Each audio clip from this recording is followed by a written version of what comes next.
Yesterday, I texted a guy. He was at the gym. He didn't answer. I blocked him. This is out of my control. I didn't want to block you. My period said to block you. What she doesn't understand is she absolutely did him a favor. But she's a horrible human being. The vileness of your personality outweighs how cute you are. I'm not an alpha male.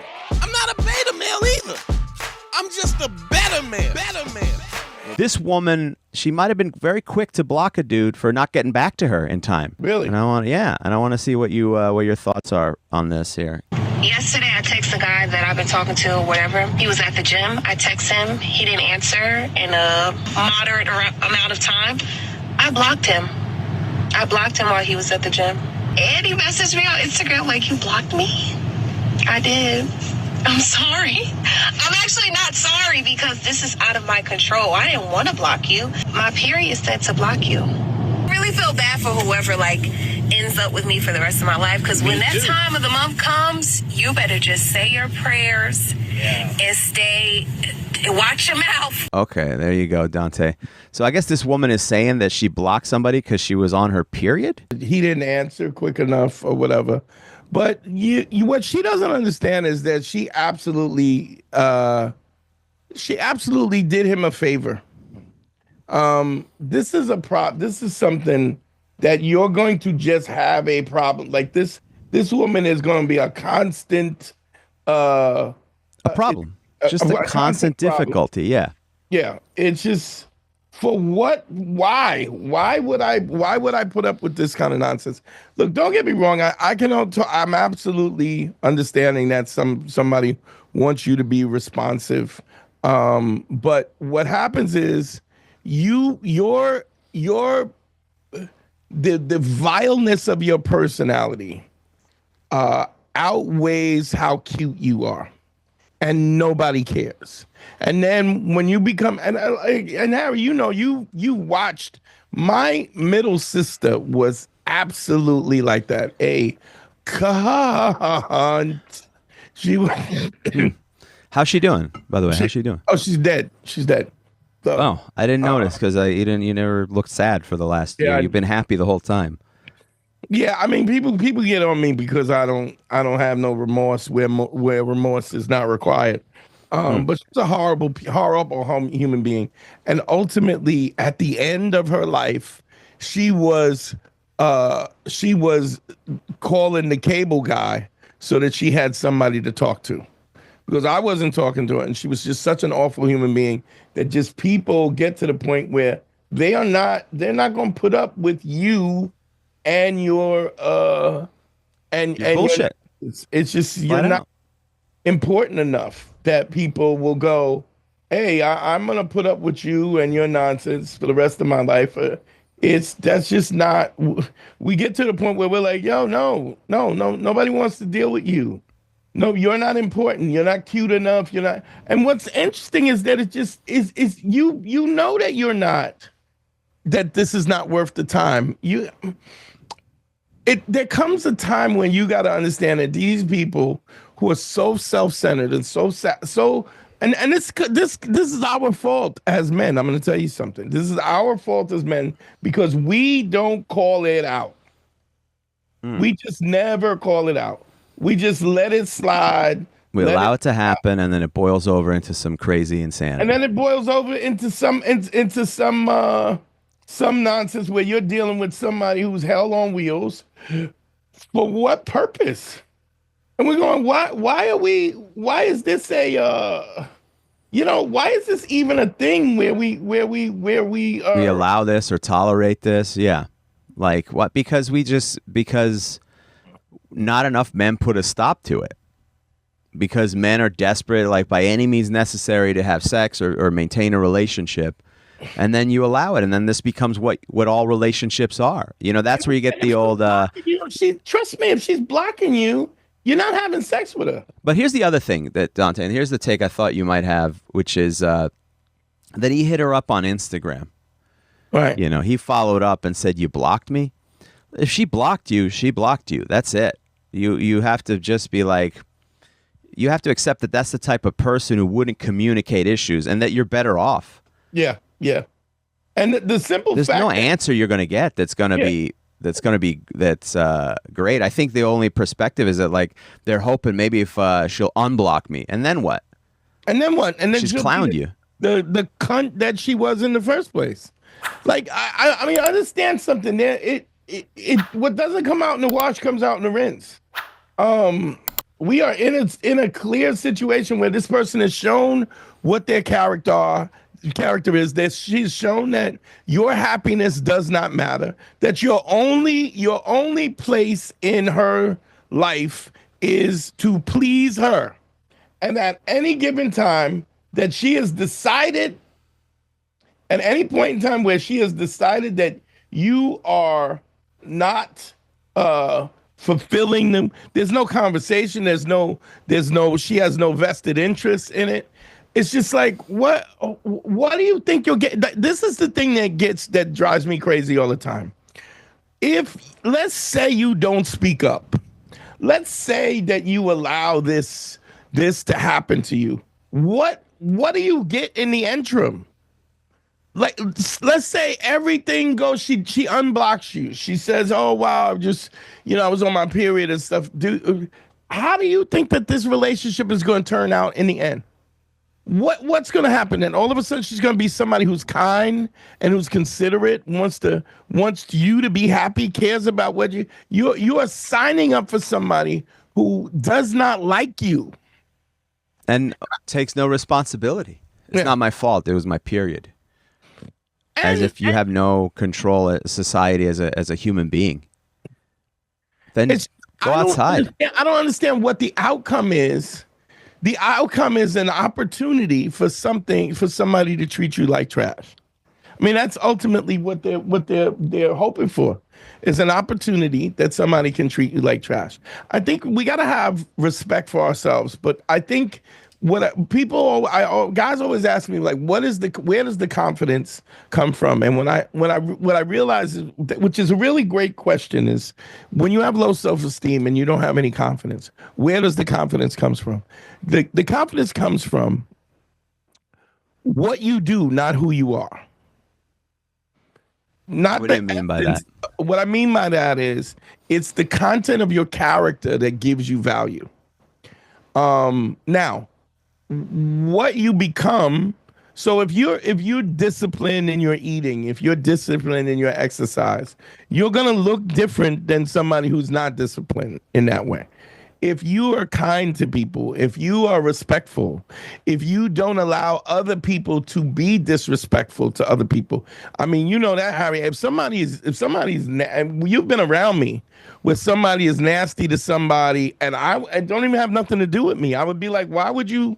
Yeah, you don't tolerate just the vicinity of people behaving badly. You can't see it and not address it.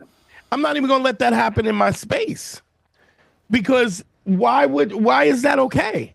Like, what kind of I often think, what kind of person am I if I just allow this disrespect to happen in my presence? Because if I'm letting it happen, what am I saying other than this is acceptable behavior? And I've had that. I mean, you've been with me where Sure. don't even have nothing to do with you. I go, oh, it does. Why did you say that? You started with why? You're like what's his name, Shigar from No Country for Old Men. When that guy's asking him, like, hey, what are you doing in town? He's like, why did you ask me that? And he's like, oh, I'm just being friendly. No, flip the coin. Now you're like, flip the coin. Flip the coin. I was like, I didn't mean nothing. Flip the coin. I mean, we've been on stage and sometimes where women, he's such and such a way. Yeah. I go, why would you say that to somebody? I go, I've said this on stage. This is a man that loves you. He got the reservation. He paid for the tickets. He's here with you. He wants to spend time with you. Why would you embarrass him in front of this whole audience? Like, what kind of horrible human being are you that just gets joy in treating somebody like this? And this is the problem. And this is the problem, not just when we talk about this and look, everything that we talk about is in reference to relationships. But when we talk about empathy and kindness and generosity and truth and credibility, this is a movement this is a human movement where I'm calling on people to be better human beings, be better human beings to each other. I'm also saying being better human beings also means not to allow people to treat other people like trash. Don't stand by and watch this happen.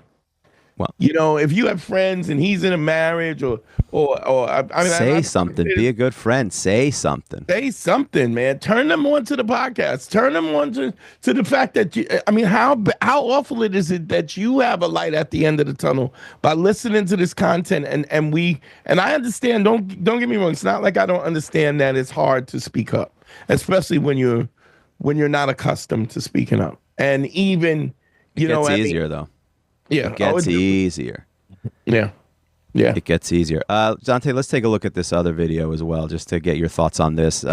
If you love what we're doing here, go to patreon.com. It's the best way to support us, and check out all the bonus content. That's right, patreon.com/manschool202. We do weekly bonus episodes. We do listener mail, dating tips, and also, if you love the show, you can go back to the archive starting from episode 1. All the episodes will be there at patreon.com/manschool202. This is a woman who gives her unique dating perspectives.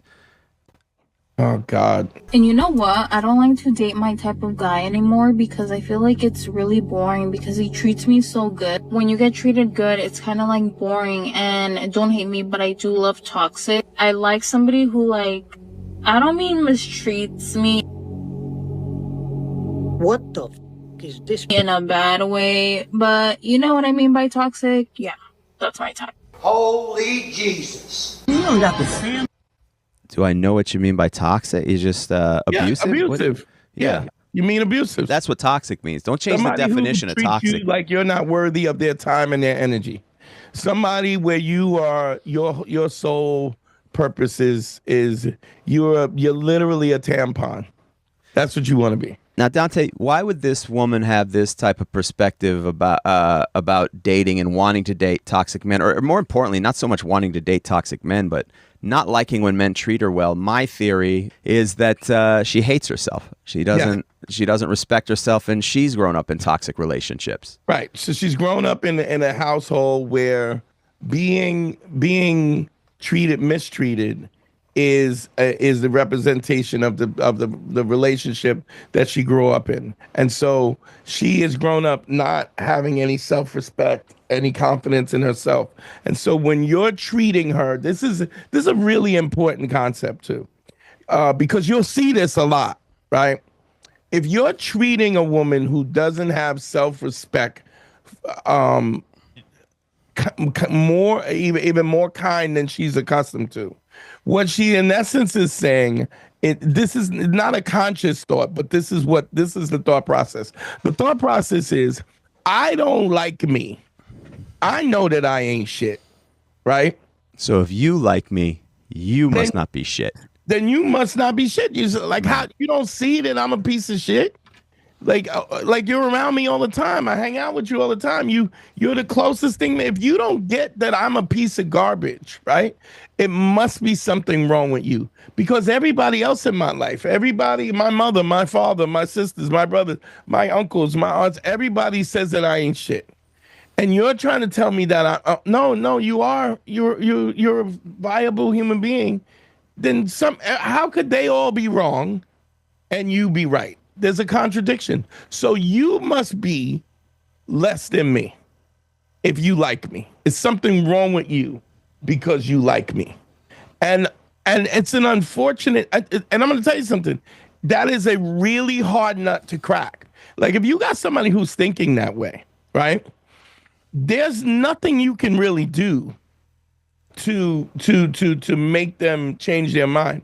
I mean, I'm not going to say it can't be done, but I'm saying it is a gradual therapeutic thing where this woman has to go to therapy. She has to recognize that the way she was treated as a child or as a sibling or as a daughter was unacceptable. You have to put it in front of her face. She has to agree with it. And even when she agrees to it, she's so accustomed to it. She's so the behavior is so habitual. It's hard for her to to act differently. I find this all the time. I find guys who tolerate anything from any woman and then will fight with me because I'm telling them you don't have to put up with that. And they'd rather fight me than fight the person that's mistreating it. Well, you don't know. I mean, they're all like that. Yeah. They get defensive because no guy wants to admit that he's foolish and wrong and doesn't know what he's doing. And they kind of have the same syndrome as where they've been taught that they have no value. And so what I'm doing is I'm speaking up against a belief system that is so deeply entrenched in their thinking that they can't even profoundly think about the fact can't even process the concept. I'm a good person. I'm a good person. And that you deserve more. And that you deserve more. So they'd rather fight me, telling them I'm the one that's telling them they're worthy. They'd rather fight me than change their. You're the one going, you is good. You is kind. You is special. And they going, no, I is not. I'm a piece of shit. Don't you understand how this chick with the big tits treats me? This is exactly what I deserve. And you know what? And again, even when it comes to this, me being judgmental. Look, if you want to pay somebody to step on your balls with high heels, I listen. Hey, I'm not gonna stop you. I am okay with it. I don't want to watch it. You know what I'm saying? I'm probably gonna leave the room when it happens. But if that's what you want, but just be clear. All I ask is that be clear that you're signing up for somebody to march on your balls with high heel shoes. That's because that's what you are. And then don't also come around to me and act like I'm weird because I don't want someone else to do the cha-cha slide on my nutsack. It's like, what are we doing? It's just, it's so much more simple, I think, when we're honest, but we have to be. So when we talk about ACE and we talk about authenticity and honesty, the honesty is not just what we say to other people, but it's the honesty that we have to have with ourselves. That what do we really think about ourselves? Who do we think we really are? And what is our value? And it can't be attached to your Bugatti or your Ferrari or how many of your followers are. There has to be real substance to whether or not that you think that you're worth something. And this is why you get idiots like Myron and these other guys who you know, they validate themselves based on these material things. And then the minute a woman goes, see, because here's what happens. When a woman is making her own money, right? Now, what's your leverage? You have no leverage. It's because great. All you brought to the table was the money. And look, I can't tell you how many times I've had chicks who had dudes with money, was taking the money from the dude and bringing me the money and paying my rent and stuff, buying me shit. So I get that there are these kind of symbiotic relationships. And if like I said, if you're okay with some chicks walking on your balls with high heels, that's who am I to judge? I would hope that you wouldn't do that, but have a good time. And I hope they're golf cleats, whatever it is. I'm not an alpha male. I'm not a beta male either. I'm just a better man. Well, put your happiness first, because if you don't, they won't.